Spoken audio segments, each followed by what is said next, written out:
कीजिए हमारे चैनल को और इस बेल आइकन को दबाना ना भूलें ताकि हमारे आने वाली वीडियो की नोटिफिकेशन सबसे पहले आपके पास पहुंचे।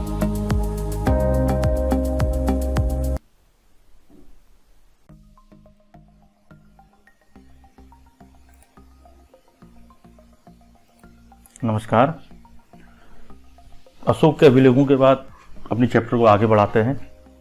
आज हम पढ़ेंगे मौर्यकालीन जो प्रशासन था, प्रांतीय प्रशासन, उसके बारे में। बहुत इंपॉर्टेंट टॉपिक है। अक्सर 7 नंबर का एक लॉन्ग क्वेश्चन, दीर्घ प्रश्न आपकी बोर्ड परीक्षा में इसको लेकर पूछा जाता है। तो यहाँ पर जो अभी हम इसके बारे में पढ़ेंगे उसकी एक PDF मैं आपको इस वीडियो के साथ सेंड कर दूंगा। तो आप लोग उसको नोट्स इसके बना लीजिए, इसको नोट कर लीजिए अपनी कॉपी में लिख लीजिए और इसको याद करिए, क्योंकि ये प्रश्न लगभग हर साल आपकी परीक्षा में पूछा जाता है कि मौर्यकालीन प्रांतीय प्रशासन के बारे में चर्चा कीजिए या मौर्यकालीन प्रांतीय प्रशासन की अभिलक्षणों की चर्चा कीजिए। इस तरीके से प्रश्न आता है आपका। तो शुरू करते हैं। साम्राज्य का प्रशासन, यानी कि मौर्यकालीन साम्राज्य का प्रशासन। तो अभी जो PDF है उसको मैं बाद में दिखाऊंगा। पहले जो हमारी किताब में दिया गया है इसके बारे में उसको हम पढ़ लेते हैं। उसके बाद जो हमने इस पर लिखना है, इसका जो आंसर, वो हम उस पर बाद में भी बात करेंगे, जो PDF मैंने बना रखी है। तो इसको शुरू करते हैं। तो मौर्य साम्राज्य में 5 प्रमुख राजनीतिक केंद्र थे। राजधानी पाटलिपुत्र और 4 प्रांतीय केंद्र। जो राजधानी थी पाटलिपुत्र और 4 प्रांतीय केंद्र तक्षशिला, उज्जैनी, तोसली और सुवर्णगिरी। इन सब का उल्लेख अशोक के अभिलेखों में किया गया है। यदि हम इन अभिलेखों का परीक्षण करें तो पता चलता है कि आधुनिक पाकिस्तान के पश्चिमोत्तर सीमांत प्रांत से लेकर आंध्र प्रदेश, उड़ीसा और उत्तराखंड तक हर स्थान पर एक जैसे संदेश उत्कीर्ण किए गए थे। क्या इतने विशाल साम्राज्य की प्रशासनिक जो व्यवस्था थी, इतने विशाल साम्राज्य की जो प्रशासनिक व्यवस्था थी वो समान रही होगी। इतिहासकार अब इस निष्कर्ष पर पहुंचे हैं कि ऐसा संभव नहीं था। साम्राज्य में शामिल बड़े विविध और भिन्न प्रकार के क्षेत्र थे। जो शामिल क्षेत्र थे वो बड़े और विभिन्न प्रकार के क्षेत्र थे, जैसे अफगानिस्तान के पहाड़ी क्षेत्र और उड़ीसा के तटवर्ती क्षेत्र। यह संभव है कि सबसे प्रबल प्रशासनिक नियंत्रण साम्राज्य की राजधानी तथा उसके आसपास के प्रांतीय केंद्रों पर रहा होगा। इन केंद्रों का चयन बड़े ध्यान से किया गया होगा। तक्षशिला और उज्जैनी दोनों लंबी दूरी वाले महत्वपूर्ण व्यापार मार्ग पर स्थित थे, जबकि सुवर्णगिरी अर्थात सोने के पहाड़ कर्नाटक में सोने के खदानों के लिए उपयोगी था। साम्राज्य के संचालन के लिए भूमि और नदियों दोनों मार्गों में आवागमन बना रहना अत्यंत आवश्यक था। राजधानी से प्रांतों तक जाने में कई सप्ताह या महीनों का समय लगता होगा। अर्थात इसका अर्थ यह है कि यात्रियों के लिए खान पान व्यवस्था और उनकी सुरक्षा भी करनी पड़ती होगी। यह स्पष्ट प्रतीत होता है कि सेना सुरक्षा का एक प्रमुख माध्यम रही होगी। मैगस्थनीज ने सैनिक गतिविधियों के संचालन के लिए एक समिति और 6 उप समितियों का उल्लेख किया है। इनमें से एक का काम नौसेना का संचालन करना था, तो दूसरी यातायात और खान पान का संचालन करती थी। तीसरी का काम पैदल सैनिकों का संचालन, चौथी का अश्वारोहियों, पांचवियों का रथारोहियों और छठी का काम हाथियों का संचालन करना था। दूसरी उप समिति का दायित्व विभिन्न प्रकार का था, जैसे उपकरण को धोने के लिए बैलगाड़ियों की व्यवस्था, सैनिकों के लिए भोजन और जानवरों के लिए चारे की व्यवस्था तथा सैनिकों की देखभाल के लिए सेवकों और शिल्पकारों की नियुक्ति करना। अशोक ने अपने साम्राज्य को अखंड बनाए रखने के लिए प्रयास किया। ऐसा उन्होंने धम्म के प्रचार द्वारा भी किया। तो धम्म के बारे में हमने पढ़ लिया है। तो आपकी किताब में इनके प्रांतीय प्रशासन के बारे में यहाँ पे लिखा है। तो हम इसको इतना ही पढ़ते हैं। बाकी जो हमने अपनी PDF बना रखी है, नोट्स हैं जो आपने अपनी कॉपी में लिखना है, उसको हम ओपन करते हैं और इसको मैं इस वीडियो के बाद आपके लिए भेज भी दूंगा। तो जो प्रश्न बनता है मौर्यकालीन प्रांतीय प्रशासन के बारे में, तो ये लॉन्ग क्वेश्चन है आपका 7 नंबर का बोर्ड परीक्षा में पूछा जाता है, इसलिए थोड़ा सा लंबा है। लेकिन इजी है, आप लोग इसको अगर ध्यान से पढ़ेंगे तो आप लोगों को याद हो जाएगा। तो शुरू हम करते हैं मौर्यकालीन प्रांतीय प्रशासन के बारे में। तो मौर्य काल में जो राजधानी पाटलिपुत्र में स्थित थी, यहाँ तक अभी हमने किताब में पढ़ लिया है, टोटल वही है। प्रशासन को सुचारू रूप से चलाने के लिए साम्राज्य को 4 प्रमुख भागों में बांटा गया था। पूर्वी क्षेत्र की राजधानी तोसाली थी, उत्तरी क्षेत्र की राजधानी तक्षशिला थी, जबकि पश्चिम उज्जैन में स्थित थी। दक्षिण क्षेत्र की राजधानी स्वर्णगिरी थी। यानी 4 अलग अलग जो उन्होंने अपने प्रांत बांटे थे वो 4 ये थे। मौर्य प्रशासन की जानकारी का मुख्य स्रोत कौटिल्य का अर्थशास्त्र और यूनानी लेखक मैगस्थनीज की इंडिका से मिलता है। अशोक के अभिलेख से भी इस संबंध में महत्वपूर्ण जानकारी मिलती है। तो केंद्रीय प्रशासन जो इसका होता था, कैसा होता था, देखिए मौर्य काल में प्रशासन मुख्य रूप से राजा में ही निहित था। प्रशासन के प्रमुख अंगों में कार्यपालिका, व्यवस्थापिका तथा न्यायपालिका पर उसका नियंत्रण होता था। कौटिल्य के अर्थशास्त्र एवं अशोक के शिलालेख में मंत्री परिषद के बारे में चर्चा की गई। पतंजलि द्वारा रचित महाभाष्य में भी चंद्रगुप्त मौर्य के काल में सभा का वर्णन किया गया है। मंत्री परिषद के सदस्यों का चुनाव योग्यता के आधार पर किया जाता था। पुरोहित, सेनापति, संनिधिदाता और युवराज सम्राट की मंत्री परिषद के प्रमुख सदस्य थे। अब कौटिल्य के अर्थशास्त्र में वर्णित अध्यक्ष, तो जो समिति थी, जो विभाग थे, उनके अध्यक्ष को उस समय क्या क्या कहा जाता था, तो देख लीजिए।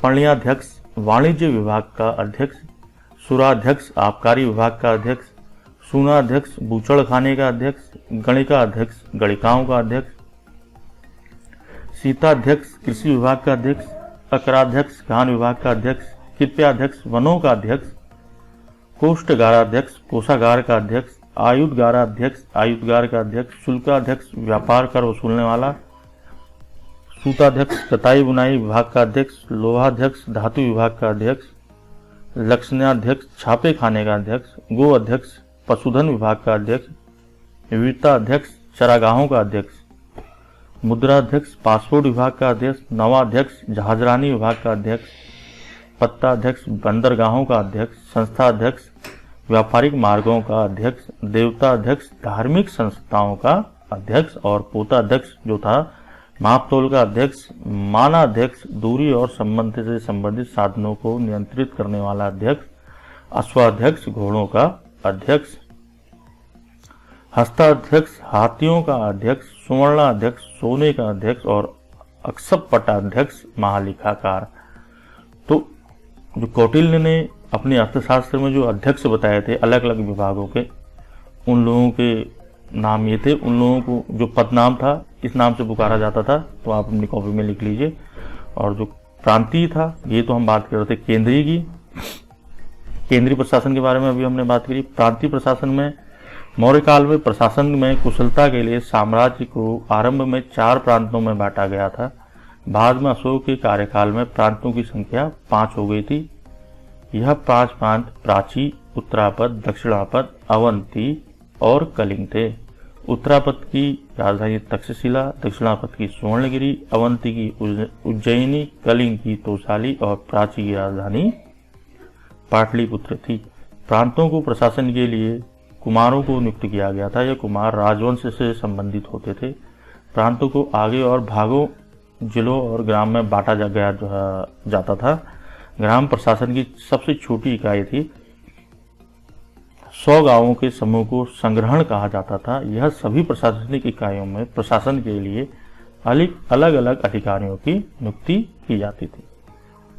ये तो था इनका प्रांत में। तो प्रांत में जो प्रशासन देखा जाता था वो कुमारों को वहां पर नियुक्त किया जाता था। अगला है नगर प्रशासन। मौर्यकालीन नगर व्यवस्था की जानकारी मैगस्थनीज की पुस्तक इंडिका से मिलती है। इन पुस्तक में नगर प्रशासन के लिए मैगस्थनीज ने 6 समितियों का वर्णन किया, जिनका कार्य निम्नलिखित था। प्रथम समिति थी उद्योगों का निरीक्षण करना। द्वितीय समिति थी क्षेत्र में आने वाले विदेशियों की देखरेख करना। अगली समिति जो तृतीय समिति थी, इस समिति का काम होता था जनगणना करना। चतुर्थ समिति थी, इस समिति का कार्य व्यापार और वाणिज्य की व्यवस्था करना। पंचम जो समिति थी, इस समिति का द्वारा विक्रय व्यवस्था इत्यादि की व्यवस्था की जाती थी। षष्ठ जो समिति थी बिक्री इत्यादि की व्यवस्था करना। यूनानी लेखक मेगास्थनीज ने अपनी पुस्तक इंडिका में पाटलिपुत्र के नगर प्रशासन के बारे में वर्णन किया है। पाटलिपुत्र नगर का प्रशासन 30 सदस्यों के समूह द्वारा किया जाता था। इनकी कुल 6 समितियां होती थी, जो 6 समिति थी हमने ऊपर बता दिया आपको, तथा प्रत्येक समिति के 5 सदस्य होते थे। इस दौरान नगर परिषद द्वारा जन कल्याण कार्य जैसे मार्ग निर्माण, चिकित्सालय निर्माण और शिक्षा की व्यवस्था इत्यादि जैसे कार्य किए जाते थे। नगर में ये 6 समितियां थी नगर प्रशासन में, और प्रांतों के लिए 5 थी, ये आपको बता दिया है। अगला है न्याय प्रशासन। मौर्य काल में विभिन्न किस्म के मामलों के लिए अलग अलग न्यायालयों की व्यवस्था की जाती थी। ग्राम न्यायालय सबसे निम्नतर था। इस न्यायालय में ग्राम और प्रधानों गांव के बुजुर्ग लोग द्वारा न्याय किया जाता था। राजा का न्यायालय मौर्य काल का सर्वोच्च न्यायालय था। ये न्याय प्रशासन था। अगला है सैन्य प्रशासन। मौर्य काल में साम्राज्य के विस्तार का एक प्रमुख कारण उनकी संगठित व सुव्यवस्थित सेना थी। मौर्य काल में पैदल सेना, घुड़सवार सेना, गज सेना, रथ सेना व नौसेना प्रमुख थी। यह सेनाएं किसी भी दशा में राज्य की सुरक्षा करने में सक्षम थी। सैन्य प्रबंध के सर्वोच्च अधिकारी को अंतपाल कहा जाता था। ये बहुत इंपॉर्टेंट है। सैन्य प्रशासन के सर्वोच्च अधिकारी को क्या कहा जाता था? तो उसे अंतपाल कहा जाता था। यूनानी लेखक ने अपनी पुस्तक में मौर्यकालीन सेना का वर्णन किया है। मेगास्थनीज के अनुसार मौर्य सेना में 6 लाख पैदल सेना, 50,000 घुड़सवार, 9,000 हाथी और 800 रथ सैनिक थे। गुप्तचर व्यवस्था। संभवतः मौर्य काल में सर्वप्रथम गुप्तचरों को इतने बड़े स्तर पर नियुक्त किया गया। राज्य को आंतरिक विद्रोह, बाहरी आक्रमण से बचाने के लिए गुप्तचरों की भूमिका अत्यंत महत्वपूर्ण थी। यह राज्य की सुरक्षा संबंधित सूचनाएं सेना को देते थे। गौरतलब है कि इस काल में स्त्रियां भी यह कार्य करती थी। मौर्य काल में संस्था और संचरा नामक 2 गुप्तचर संस्थाएं अस्तित्व में थी। संस्था और संचरा, ये इनके नाम थे। अगला था राजस्व प्रशासन, जो राज्य में कर लेता था, और कर लेने के बाद जो राज्य के कर्मचारी है, इसी कर से उनका वेतन भुगतान किया जाता था। ये कर लेते थे कृषि से या भूमि से, या जो व्यापार होता था उन सब से ये कर लेते थे, और इन करों का जो यूज होता था वो राज्य अपने कर्मचारियों को वेतन देने के लिए करता था। तो राजस्व प्रशासन के बारे में हम पढ़ते हैं। मौर्यकालीन जो मौर्य राजवंश था उसमें पर्ण नामक मुद्रा प्रचलन में थी। कर्मचारियों को इसी मुद्रा से वेतन दिया जाता था। मौर्य साम्राज्य में आय का मुख्य स्रोत कृषि तथा अन्य भूमि करों से प्राप्त होने वाला राजस्व था। मौर्य काल में दुर्ग, राष्ट्र, सेतु, वज्र, सीता, प्रलय, हिरणी, कुछ गांव द्वारा इकट्ठे दिए जाने वाला कर, वर्तनी तथा पिंड कर राजस्व के प्रमुख स्रोत थे। कृषि योग्य भूमि पर कुल उत्पादन का 1/4 या 1/6 भाग भू राजस्व या लगान के रूप में वसूल किया जाता था। कई क्षेत्रों में राज्य द्वारा सिंचाई की सुविधा उपलब्ध कराई जाती थी। ऐसे क्षेत्रों से उनकी जो फसल थी उसका 1/3 भाग कर लिया जाता था। तो ये था मौर्यकालीन प्रशासन। तो इसको आप लिख लेंगे और इसे पढ़ लेंगे और इसे याद करेंगे। बहुत ही महत्वपूर्ण प्रश्न है। और ये जो PDF है, इस वीडियो के साथ मैं आप लोगों को और उसको भेज दूंगा, और इसे मैं अपना जो YouTube अकाउंट है उसमें भी मैं इसको लिख लूंगा। तो आप लोग वहां से भी इसको लिख सकते हैं, और या PDF से भी आप इसको अपनी कॉपी पे उतार सकते हैं।